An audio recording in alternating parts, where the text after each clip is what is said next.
Hi friends, welcome to my channel. ಬನ್ನಿ ಇವತ್ತು ಬೆಂಡೆಕಾಯಿಂದ 2 ರೆಸಿಪೀಸ್ನ ಹೇಗೆ ಮಾಡೋದು ಅಂತ ಹೇಳ್ತೀನಿ. ಒಂದು ಬೆಂಡೆಕಾಯಿ ಗೊಜ್ಜು, ಇಲ್ಲ ಅಂತ ಹೇಳಿದ್ರೆ ಬೆಂಡೆಕಾಯಿ ಗ್ರೇವಿ ಅಂತ ಕೂಡ ಕರಿಬೋದು. ಇನ್ನೊಂದು ಬೆಂಡೆಕಾಯಿ ಡ್ರೈ. ಬನ್ನಿ 2 ರೆಸಿಪಿನ ಹೇಗೆ ಮಾಡೋದು ಅಂತ ನೋಡೋಣ.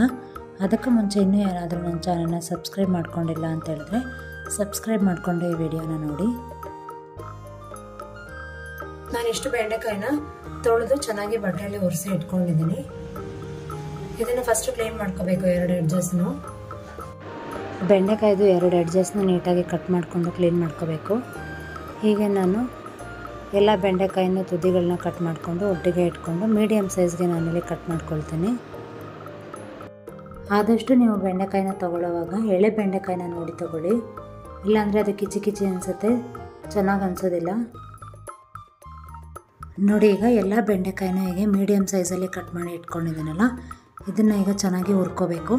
ಇದರಲ್ಲೇ ನಾನು 2 ರೆಸಿಪಿನ ಮಾಡಿ ತೋರಿಸ್ತೀನಿ. ಒಂದು ದೊಡ್ಡ ಬಾಣಲಿ ತೊಗೊಂಡಿದ್ದೀನಿ. ಈಗ ಸ್ಟವ್ನ ಆನ್ ಮಾಡಿ ಬಾಣಲಿನ ಇಟ್ಟು ಸ್ವಲ್ಪ ಬಾಣಲಿ ಬಿಸಿಯಾಗಲಿ.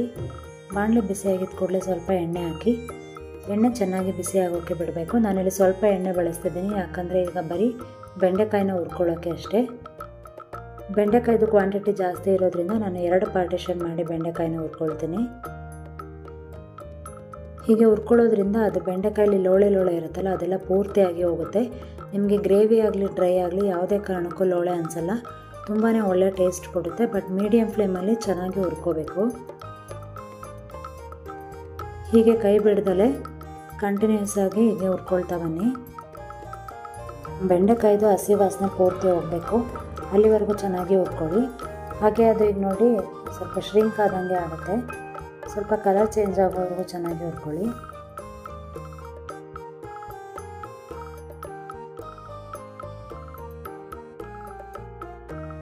ನೋಡಿ, ಇಷ್ಟು ಫ್ರೈ ಆದರೆ ಸಾಕಾಗುತ್ತೆ. ಮಿಕ್ಕಿದಂತಹ ಬೆಂಡೆಕಾಯಿನೂ ಇದೇ ಥರ ಚೆನ್ನಾಗಿ ಫ್ರೈ ಮಾಡಿಕೊಂಡು ಬರ್ತೀನಿ. ಈಗ ನೋಡಿ, ಒಂದು ಮೀಡಿಯಮ್ ಸೈಜ್ ಪಾತ್ರೆ ತೊಗೊಂಡಿದ್ದೀನಿ. ಸ್ಟವ್ ಆನ್ ಮಾಡಿಕೊಂಡು ಪಾತ್ರೆನ ಇಟ್ಟು ಒಂದು ಸ್ವಲ್ಪ ಆಯಿಲ್ ಹಾಕ್ಕೊಳ್ತೀನಿ. ಬರೀ ಈರುಳ್ಳಿ ಮತ್ತು ಟೊಮೊಟೊನ ಫ್ರೈ ಮಾಡ್ಕೊಳ್ಳೋಕ್ಕೆ ಅಷ್ಟೇ. ಇದೇ ಪಾತ್ರೆಯಲ್ಲಿ ನಾನು ಗೊಜ್ಜು ಮಾಡ್ತಿರೋದ್ರಿಂದ ಅದೇ ಪಾತ್ರೆಯಲ್ಲೇ ಆನಿಯನ್ನು ಮತ್ತು ಟೊಮೊಟೊನ ಹುರ್ಕೊಳ್ಳೋಣ. ಎಣ್ಣೆ ಸ್ವಲ್ಪ ಬಿಸಿಯಾಗಿದ್ದ ಕೂಡಲೇ ನಾನಿಲ್ಲಿ 3 ಮೀಡಿಯಮ್ ಸೈಜ್ ಈರುಳ್ಳಿನ ಕಟ್ ಮಾಡ್ಕೊಂಡಿದ್ದೀನಿ. ಈಗ ಎಣ್ಣೆ ಬಿಸಿಯಾಗಿದ್ದ ಕೂಡಲೇ ಈರುಳ್ಳಿನ ಹಾಕ್ಕೊಂಡು ಚೆನ್ನಾಗಿ ಹುರ್ಕೋಬೇಕು. ಆನಿಯನ್ ಸ್ವಲ್ಪ ಟ್ರಾನ್ಸ್ಪರೆಂಟ್ ಆಗಲಿ, ಅಲ್ಲಿವರೆಗೂ ಹುರ್ಕೊಳ್ಳೋಣ. ಆದ ತಕ್ಷಣ ಟೊಮೊಟೊನ ಹಾಕಿ ಫ್ರೈ ಮಾಡ್ಕೋಬೇಕು. ಇನ್ ಕೇಸ್ ನೀವು ಬೆಳ್ಳುಳ್ಳಿ ಮತ್ತು ಶುಂಠಿ ಪೇಸ್ಟ್ ಇಲ್ಲ ಅಂದರೆ ಇವಾಗ ಬೆಳ್ಳುಳ್ಳಿ ಇಲ್ಕ ಮತ್ತು ಶುಂಠಿ ಪೀಸಸ್ನ ಈಗಲೇ ಹಾಕ್ಕೊಂಡು ಫ್ರೈ ಮಾಡ್ಕೊಳ್ಳಿ.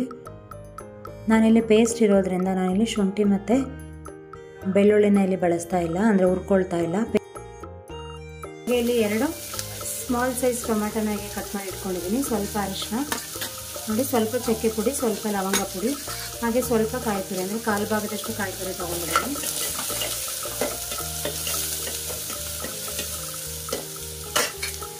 ಹಾಗೆ 10 ಟೇಬಲ್ ಸ್ಪೂನ್ ಅಷ್ಟು ಧನಿಯಾ ಪೌಡ್ರು, 2 ಟೇಬಲ್ ಸ್ಪೂನ್ ಅಷ್ಟು ಅಚ್ಕಾರದ ಪುಡಿ ತೊಗೊಂಡಿದ್ದೀನಿ.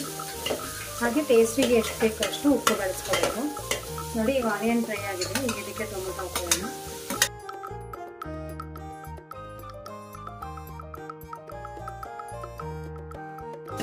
ಸೇಮ್ ಮಸಾಲ ಸಾಂಬಾರೆಲ್ಲ ಮಾಡ್ತೀವಲ್ಲ ಅದೇ ಥರ.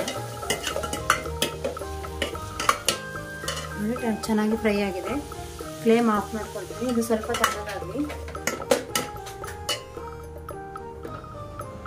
ನೋಡಿ, ಬೆಂಡೆಕಾಯಿ ಮುಂಚೆ ಎಷ್ಟೊಂದು ಅನ್ನಿಸ್ತಲ್ವಾ, ಹುರ್ಕೊಂಡ್ಮೇಲೆ ಎಷ್ಟಾಗಿದೆ. ನಾನಿಲ್ಲಿ ಇಷ್ಟು ಮಾತ್ರ ಸಾಂಬಾರಿಗೆ ಬಳಸ್ತೀನಿ, ಅಂದರೆ ಗೊಜ್ಜು ಥರ. ನೀವು ಗ್ರೇವಿ ಥರ ಆದರೂ ಮಾಡ್ಕೋಬೋದು, ಇಲ್ಲ ಸಾಂಬಾರು ಥರ ಮಾಡ್ಕೋಬೋದು.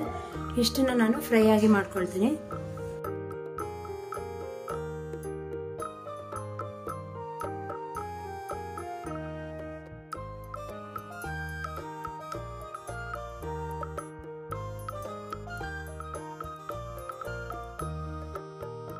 ಈಗ ಜಾರಿಗೆ ಫ್ರೈ ಮಾಡ್ಕೊಂಡಿದ್ದೀನಲ್ಲ, ಈ ಆನಿಯನ್ ಮತ್ತು ಟೊಮೆಟೊ ಅದನ್ನು ಹಾಕ್ಕೊಂಡಿದ್ದೀನಿ. ಹಾಗೆ ಏನೇನು ಇಂಗ್ರೀಡಿಯೆಂಟ್ಸ್ ಇಟ್ಕೊಂಡಿದ್ದೀನಿ ಅದನ್ನೆಲ್ಲ ಈಗ ಇದಕ್ಕೆ ಹಾಕ್ಕೊಳ್ಳೋಣ. ನೋಡಿ, ತೆಂಗಿನಕಾಯಿ ತುರಿ, ಶುಂಠಿ ಬೆಳ್ಳುಳ್ಳಿ ಪೇಸ್ಟು, ಅರಿಶಿನ ಪುಡಿ, ಚಕ್ಕೆ, ಹಾಗೆ ಲವಂಗ. ಈಗ ಇದಕ್ಕೆ ಸ್ವಲ್ಪ ನೀರು ಹಾಕ್ಕೊಂಡು ಗ್ರೈಂಡ್ ಮಾಡ್ಕೊಂಡು ಬರೋಣ. ಫೈನ್ ಪೇಸ್ಟ್ ಮಾಡ್ಕೊಂಡು ಬರಬೇಕು. ಈಗ ನಾನು ಆನಿಯನ್ ಎಲ್ಲ ಫ್ರೈ ಮಾಡ್ಕೊಂಡಿದ್ದೆನಲ್ಲ, ಅದೇ ಪಾತ್ರೆಯಲ್ಲೇ ಸಾಂಬಾರು ಅಥವಾ ಗ್ರೇವಿ ಮಾಡ್ತೀನಿ. ಅಂದರೆ ಸ್ವಲ್ಪ ಸಾಂಬಾರು ಅಂದರೆ ನೀರಾಗಿರುತ್ತಲ್ವ, ಸ್ವಲ್ಪ ಗಟ್ಟಿಗೆ ಮಾಡೋದು.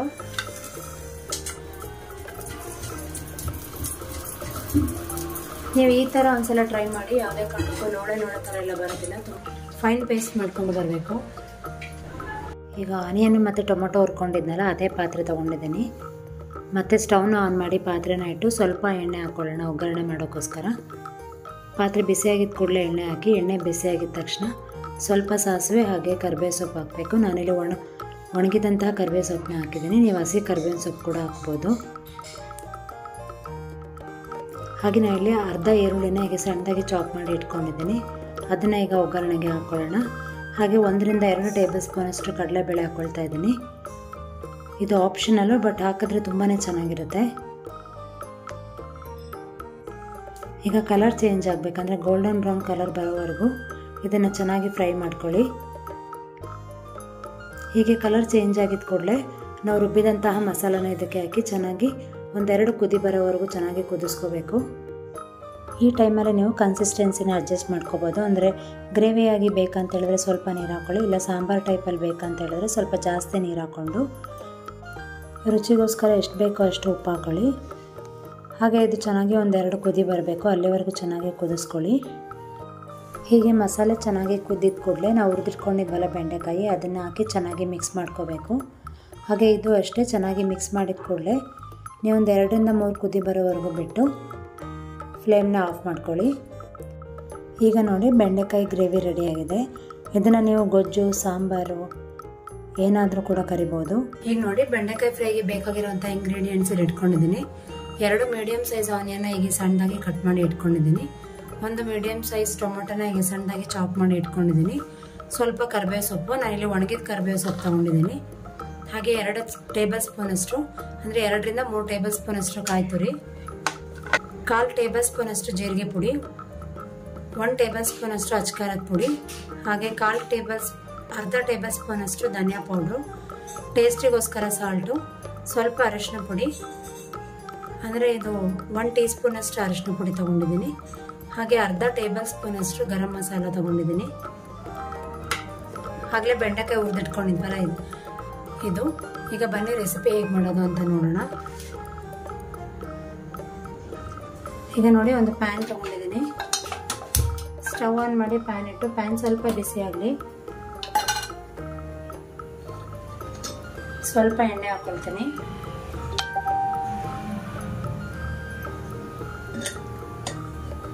ಎಣ್ಣೆ ಬಿಸಿ ಆದ ಕೂಡಲೇ ಸ್ವಲ್ಪ ಒಗ್ಗರಣೆಗೆ ಸಾಸಿವೆ ಹಾಕೊಳ್ಳೋಣ. ನೋಡಿ ಸಾಸಿವೆ ಸಿಡಿತಾ ಇದೆ ಅಲ್ವಾ. ಈಗ ಇದಕ್ಕೆ ಕರಿಬೇವಿನ ಸೊಪ್ಪು ಹಾಗೆ ಈರುಳ್ಳಿ ಹಾಕೊಳ್ತೀನಿ.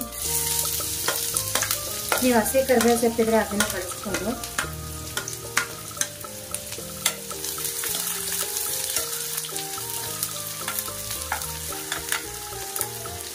ಆನಿಯನ್ ಚೆನ್ನಾಗಿ ಫ್ರೈ ಆಗಬೇಕು.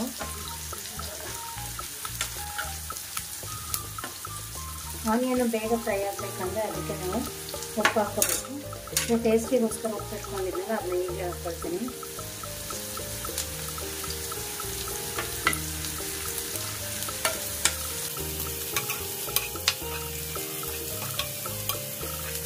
ಇದು ಸ್ವಲ್ಪ ಗೋಲ್ಡನ್ ಬ್ರೌನ್ ಕಲರ್ ಬರಲಿ, ಅಲ್ಲಿವರೆಗೂ ಚೆನ್ನಾಗಿ ಫ್ರೈ ಮಾಡ್ಕೊಳ್ಳೋಣ.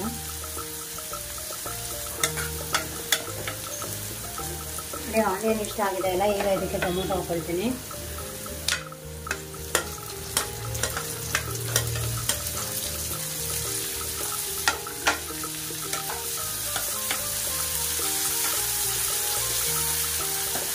ಇದನ್ನು ಈಗ ಚೆನ್ನಾಗಿ ಬಾಡಿಸ್ಕೊಳ್ಳಿ.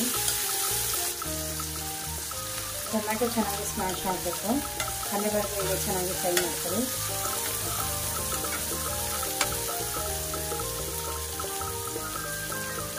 ಈಗ ನಾನು ಸ್ಪೈಸಸ್ ಇಟ್ಕೊಂಡಿದ್ದೆಲ್ಲ ಅದನ್ನೆಲ್ಲ ಈಗಲೇ ಹಾಕ್ಕೊಳ್ತೀನಿ.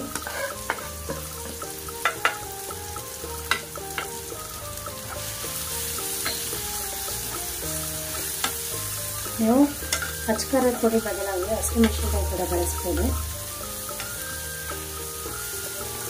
ಬಟ್ ಖಾರದ ಪುಡಿ ಹಾಕಿ ಮಾಡಿದ್ರೆ ಟೇಸ್ಟ್ ತುಂಬ ಡಿಫ್ರೆಂಟಾಗಿ ತುಂಬಾ ಚೆನ್ನಾಗಿರುತ್ತೆ.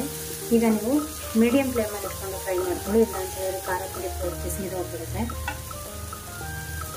ಈಗ ಇದಕ್ಕೆ ಸ್ವಲ್ಪ ಕಾಯಿ ತುರಿ ಹಾಕೊಳ್ಳೋಣ. ಕಾಯಿ ತುರಿ ಆಪ್ಷನ್ ಅಲ್ಲ, ಬೇಕಾದರೆ ಹಾಕೊಳ್ಳಿ.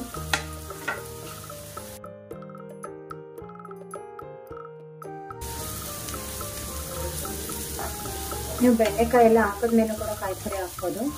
ಬಟ್ ಸಮ್ಮರ್ ಆಗಿರೋದ್ರಿಂದ ನಾನು ಬೇಗ ಹಾಳಾಗ್ಬಿಡುತ್ತೆ ಪಲ್ಯ ಅನ್ನೋ ಕಾರಣಕ್ಕೆ ಈಗಲೇ ಹಾಕ್ಕೊಳ್ತಿದ್ದೀನಿ. ಹಾಗೆ ಈಗ ಬೆಂಡೆಕಾಯಿನೆಲ್ಲ ಹಾಕೊಳ್ಳೋಣ.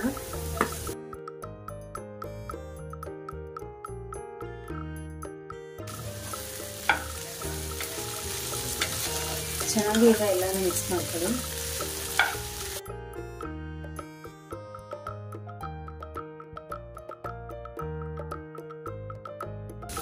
ಚೆನ್ನಾಗಿ ಈಗ ಎಲ್ಲ ಮಿಕ್ಸ್ ಮಾಡ್ಕೊಳ್ಳಿ.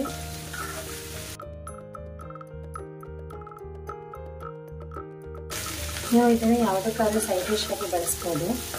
ರಸಮ್ಗಾಗಲಿ ಅಥವಾ ಯಾವುದಕ್ಕೆ ಆಗಲಿ ತುಂಬಾ ಚೆನ್ನಾಗಿರುತ್ತೆ. ಈಗ ಲಿಡ್ನ ಮುಚ್ಚಿ ಮೀಡಿಯಂ ಫ್ಲೇಮ್ ಮಾಡಿ ಒಂದು 5 ನಿಮಿಷ ಚೆನ್ನಾಗಿ ಕುಕ್ ಆಗೋಕ್ಕೆ ಬಿಡ್ತೀನಿ.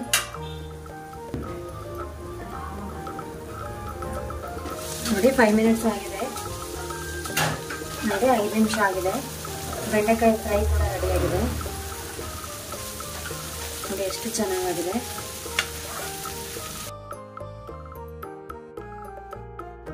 ನೋಡಿ ಬೆಂಡೆಕಾಯಿ ಗೊಜ್ಜು ಮತ್ತು ಬೆಂಡೆಕಾಯಿ ಫ್ರೈ ಅಥವಾ ಬೆಂಡೆಕಾಯಿ ಡ್ರೈ ರೆಡಿಯಾಗಿದೆ.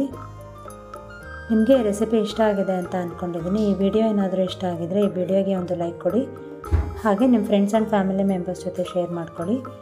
Thank you for watching this video. ನಾನು ನಿಮಗೆ ನೆಕ್ಸ್ಟ್ ವಿಡಿಯೋ ಜೊತೆ ಮತ್ತೆ ಸಿಗ್ತೀನಿ. ಹೀಗೆ ನನ್ನ ಚಾನಲ್ನ ಸಪೋರ್ಟ್ ಮಾಡ್ತೀರಿ. Take care.